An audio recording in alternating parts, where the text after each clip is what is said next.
መኖርን አንዱ በአንዱ መኖርን አንዱ ያለ አንዱ መኖር እንደማይኖር እንደማይችል መረዳት ያውቃል። መንፈሳውያን ሰዎች አሁን ሁላችንም ስጋና ደም ነን። ሁላችን ወገኖች በስጋዊ ሐሳባችን እንሆ ስጋዊ ስራ እንሰራለን።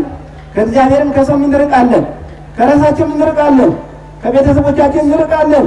እርስ በርስ ቤተሰብ ለቤተሰብ ግጭት፣ ምቀኝነት አንዱ አንዱን እየገደለ የሚኖርበት ህይወት ወገኖች ሰውን በማጥፋት መኖር አይቻልም። እግዚአብሔር ፊት መድረስ አይቻልም። አይምሮ ይጨነቃል፣ ራሱ አይምሮ ይጠበባል፣ ራሱ ጭንቀት ነው፣ ችግር ነው፣ መጣበብ ነው፣ መረጋጋት የለም ወገኖች። ይሄን በቃል ላይ ተነው መጽሐፍ ቅዱስ ይነግረናል ወገኖች።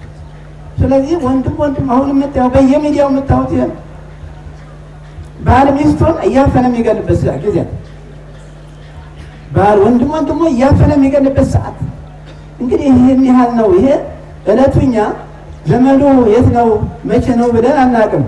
ሁለት ያልኳችሁ እለተ ምጽአት መቼ ነው መቼ ቀን ነው በስንት ሰዓት ነው ብለን አናውቅም።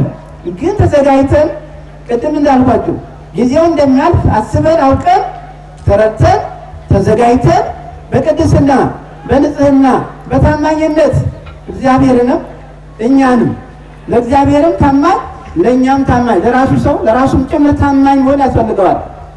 ለቤተሰቡም ታማኝ፣ ለፈጣሪውም ታማኝ፣ ለትዳሩም ታማኝ፣ ለሀገሩም ታማኝ፣ ለተሰጠው ስልጣንም ታማኝ መሆን ያስፈልገዋል ወገኖች።